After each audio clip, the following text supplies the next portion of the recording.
happy na feeling pag siya ay nasa tabi. Happy, happy like Makati, mapaaraw o gabi. Kahit nasa gimikano, kahit nasa sasakyan, who cares? Walang pake at lagi kanyang sasakyan.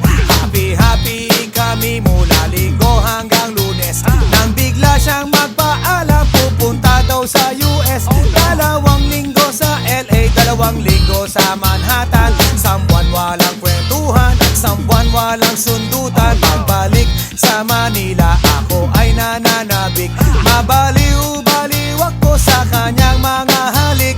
Okay lang, di maiwasan na mamiss paminsan-minsan. Pero pag kami nakita, aking panggigigilan. Di ko siya titigilan when she comes. Di ko siya titigilan when she comes.